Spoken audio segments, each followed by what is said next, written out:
Hello and welcome back to the second part of my inaugural, or I should say our, because it's really all about the party, isn't it? Our inaugural dungeon delve using the 4 Against Darkness system. I'm just going to get straight into it, I think. We have had a interesting delve so far, really just mainly corridors and beasties. Lots of beasties. One weird monster. Just going to mark it as a weird monster so I don't forget. And not much else. I think we need to just crack on and see if we can make some progress in this dungeon. So, I'm going to get straight into it. We're currently up in this room here. I'm going to go through this little door here. Let's see what's there. 61. 61 is a great big chunky room. We're not going to be able to fit that room in there at all. That's interesting. I don't think that's ever happened to me before. Just because of the positioning of the doors. I think what I'm going to have to do is just imagine mirroring. I imagine you can mirror a room. So that would put make that door, and actually 1, 2, 3, 4. It does mean we're going to have a door out.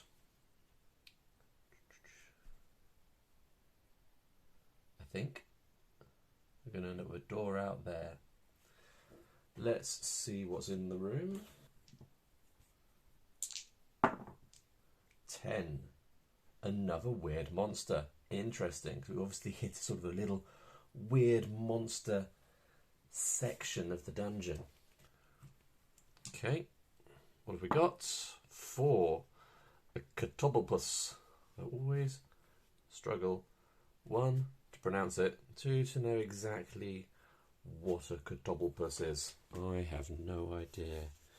But what I do know is that it is a level 4. It's got 4 life points, treasure +1, and characters at the beginning of the battle must save versus a level 4 gaze attack or lose 1 life. Right, so beginning of the battle, every character must save versus a level 4 gaze attack. So we're going to defend against that. I think we've just got to roll and see if we get higher than a 4. So we'll start with Dorazul. Dorazul takes a point of damage. I've faced one of these guys before and seem to remember it just started with every one of my characters taking a point of damage. Quip. Quip does not take a point of damage, that's nice. Solana does take a point of damage, and Helgo takes a point of damage. Rubbish. That puts Solana on a fairly shaky 2 points of health. So maybe I'll do a quick heal. I suppose I can do that as an action during a fight, because I'm in a fight now.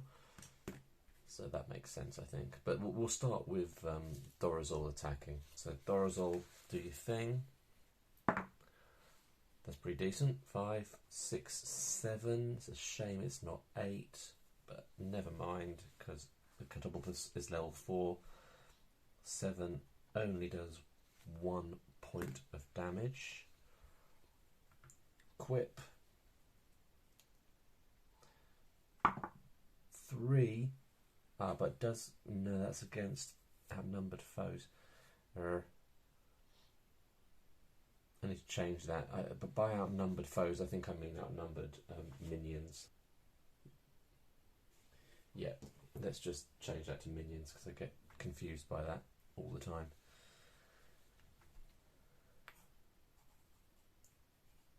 So the rogue gets to add the level versus outnumbered minions, but not in this case, so 3 does nothing at all.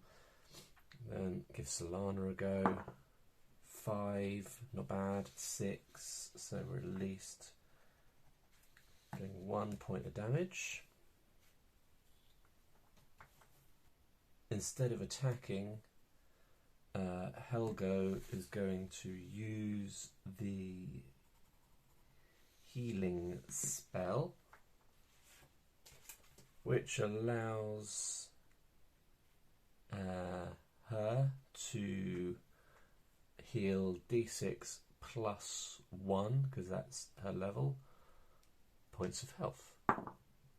6, that's pretty good. Oh, sorry, I should have said that was Quip we were healing there.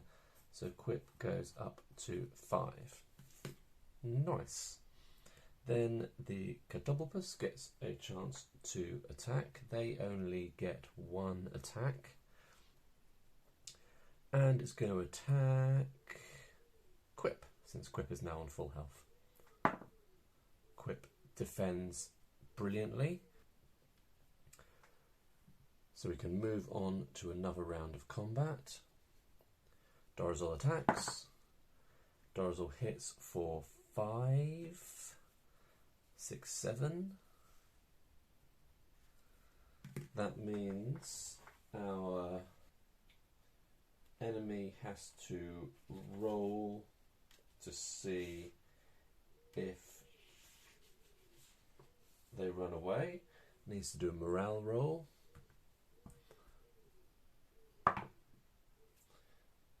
Okay, does not run away, but regardless does go down a level. So we're now versus a level 3 monster. Quip hits for 5, which does the final point of damage, defeating the Cadoblopus. Haha. Okay, we're rolling at +1 on the treasure table. 3, 4, 1 gem worth 2d6 times 10 gold pieces. Sorry, times 5. 3. Ugh. Okay, so a gem worth 15 points. Let's just give that. It doesn't really matter who we give it to be honest, but we'll give it to Helgo. Gem, 15 gold pieces. Coolio. And that is all done. So let's carry on. I'm going to go up through this door here.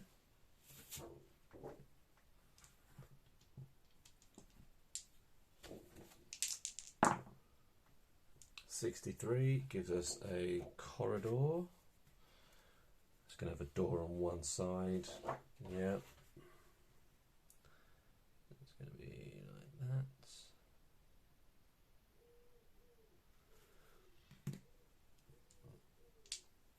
See if there's anything in the corridor. 10, empty. I could search. I'm not gonna. I'm just gonna keep going up here, see what's up there.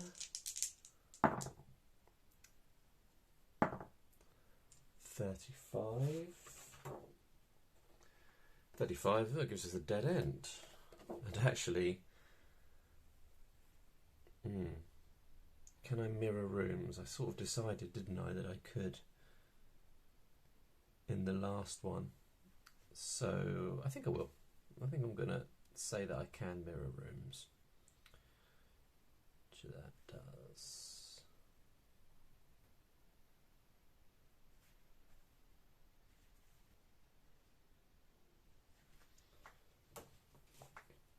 I know it's completely random as to whether we meet a boss here, but it does. It looks a bit like a boss room, doesn't it? Looks a little bit like the lair of some creature. Let's find out. Nope. Not a boss's lair. Not a boss's lair. We're actually coming across some minions. What type of minion? Trolls. Ugh. D3 trolls. So I guess we roll this and half it, round it up. 4, half, 2, so 2 trolls.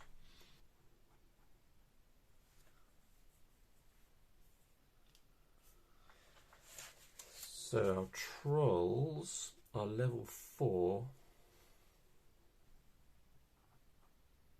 There's 2 of them.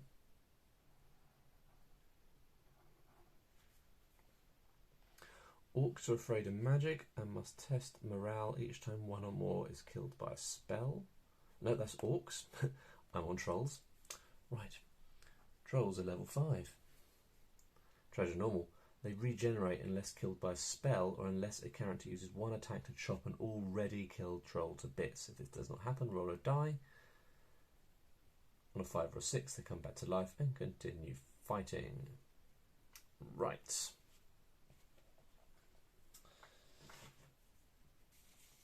Let's get to it then.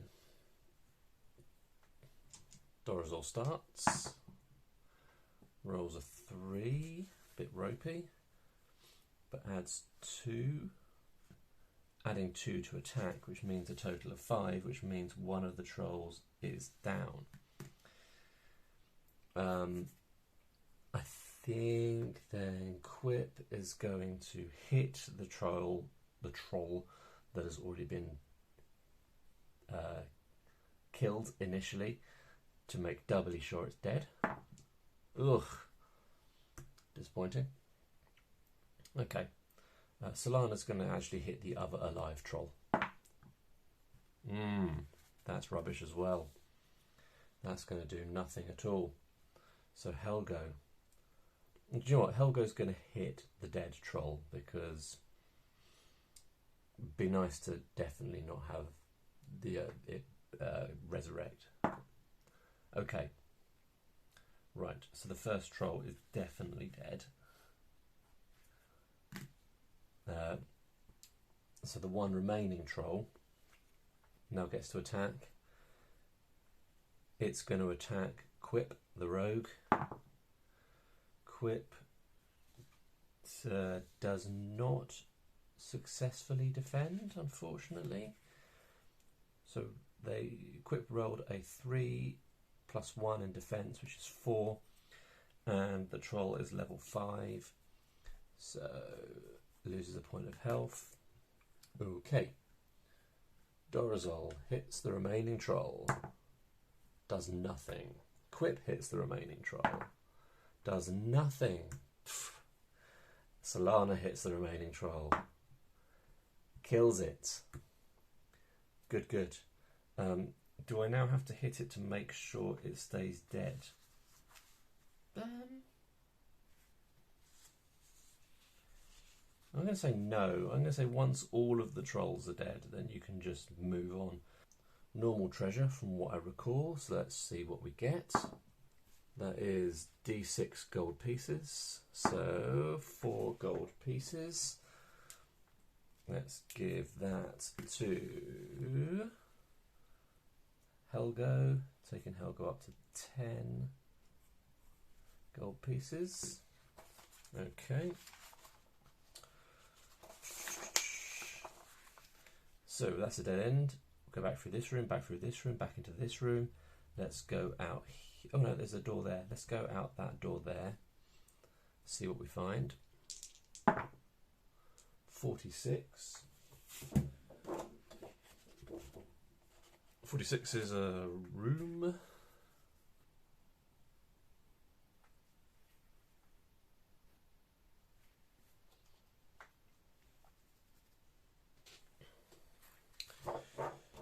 Alright, just done a little bit of prettying of my map because I like a pretty map. And don't need that. We need to roll to see what's in this new room. 7, 8, 9. It is empty. Alright, onwards to the next room.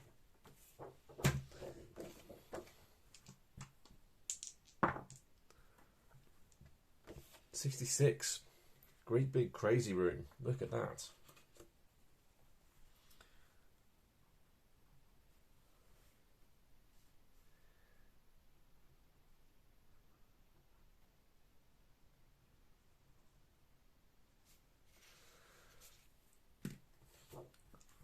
What's in this room? Well, 4, 5, 6, 7. Minions. You can never have too many minions. In this dungeon, apparently, that is the case.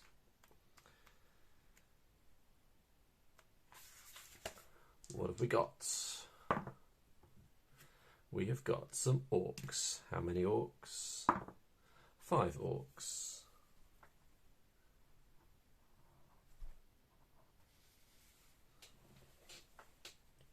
Just realised that when I killed those 2 trolls, that actually took me over 10 minion kills, which means I get to try and level someone up. We already levelled up someone. Quip. How about we have a go at levelling up Solana, because I feel like it would help to add her level to her attack. Oh no, let's level up Helgo, because Helgo, you add the level rounded down. Oh, adds half of level rounded down. Then why didn't I write that, eh? Adds half level rounded down. Okay, so at the moment, that's why I thought it'd be a good idea to level her up, because at the moment we're doing half of 1 rounded down, which is nothing to the attack. So if we get her up a level, we'll be adding 1 to attack. Leveled up. Helgo now level 2. Max of 6 life. Let's fight these orc folk. They're quite strong actually. They're level 4. So the same level as the trolls. No, 1 level less than the trolls. Same level as the Catobulpus. Ugh. Damn. Okay. 5. So that is just going to kill 1, I would think. We're not yet fighting against an outnumbered minion. I need to remember that. But anywho, that kills 1. Solana, 5, 6, kills 1.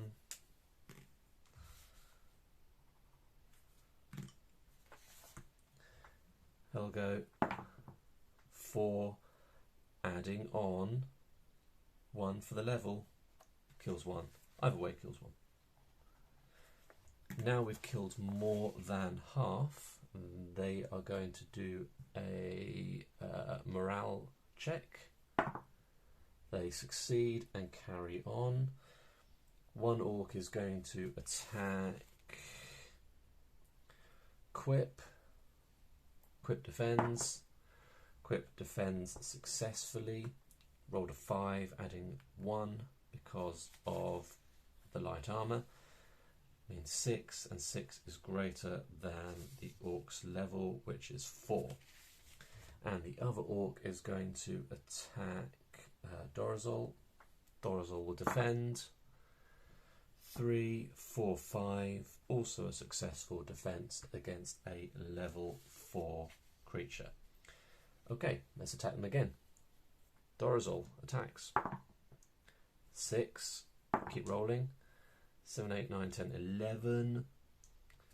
Plus 2, 12, 13 is going to kill the last 2 trolls. I would have even killed a 3rd troll.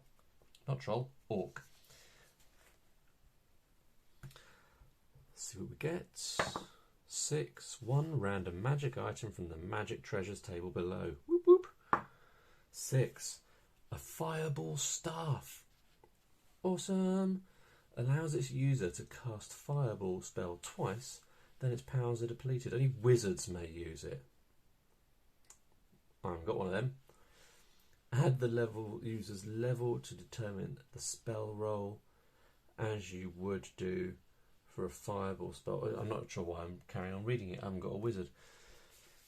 I will make a note of it. Solana's going to sling it on her back, and I'll investigate whether that can be sold or something. I'll worry about it later. Right, I think I'm going to go through this door up here.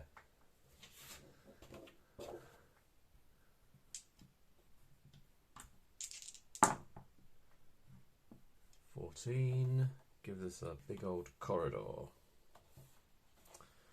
I think I'm going to put it like that.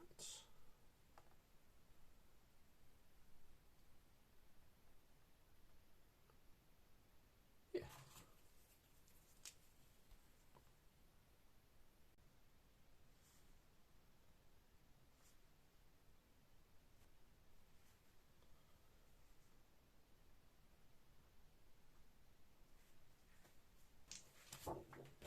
And let's see what's in the corridor.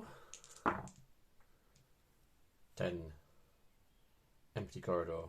No searching for me. I'm going to go down here. Let's see what's in this little dead end area.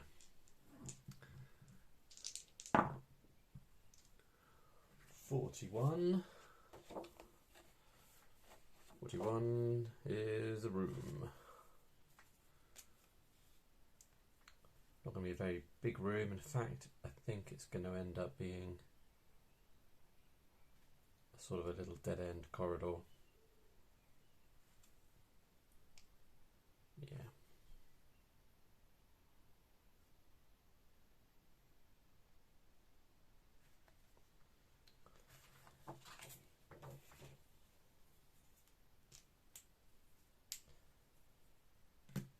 Let's see what's in the corridor. 11. So, in this little back end bit of the map, we've discovered our first boss. So before we fight the boss, we need to roll to see whether it is the final boss of the dungeon. And for that we need to roll a d6, and we're going to add 2 because we have encountered 2 weird monsters and they count as bosses for this particular roll. Aha! So 5 add 2 is 7, and because that is 6 or more, this is the final boss. So the final boss, all of a sudden, I thought I was going to end up exploring all sorts of places here, but all of a sudden, right in here, final boss. And what's our final boss going to be? Our first and final boss. 1. A mummy. A level 5 undead mummy. Let's take a quick look. So it's a level 5 undead creature, 4 life points, so I've got to hit it 4 times. It gets 2 attacks each round, and I get treasure at +2. Any character killed by a mummy becomes another mummy and must be fought by the party. Mummies are attacked at +2 by the fireball spell, and they never test morale. Well, I had a bit of a personal disaster there, folks. I thought I'd refocused the camera on the page that I just showed you of the mummy, and then the focusing stayed at that level and blurred out everything here, and basically I lost the rest of the adventure. I don't really want to do it again, so you're just going to have to take my word for it. I defeated the mummy. The mummy was successfully taken down. It wasn't even too scary. What happened with the mummy? What treasure did we get? We got a ring of teleportation, which we gave to Quip the rogue. And then we started, once the mummy was defeated, we got a levelling up roll, because every time you fight a monster, you can try and level up. Fight a boss monster, you can try and level up one of your party. and I levelled up one of my party. Who was it? I think it was Solana. So we've now got 3 out of the 4 characters up to level 2. Once we defeated the boss, we had to make our way out of the dungeon. On the way, we encountered a giant spider in this corridor here, which is a bit of a bummer. The giant spider proceeded to bash my characters around a little bit, so our health levels are a little low at this point, but then after we defeated the final spider, we made our way out with no additional drama. So there you go. Sorry if you were hoping to see the remainder of that adventure. Unfortunately, my basic technical skills mean that that is lost forever. But there you go. Thank you for joining me on my first 4 Against Darkness delve. I hope you enjoyed it. It's the only one I'm going to do that uses just the base game. I thought it would be nice to start off using just the basic game that you can play purely by buying this one little book. In the next video, I'm going to be taking my adventurers on a pre-programmed adventure from the Lantern zine, the 4 Against Darkness zine. That's going to be next. So if you like the sound of that, feel free to tune in. Hopefully I'll successfully record the entire thing without making a mess of it. Thanks for watching. If you would like to, I would be delighted if you subscribed and maybe liked this video. And maybe I'll see you on the next one. I have been the Lone Adventurer. This has been 4 Against Darkness. Thanks for watching.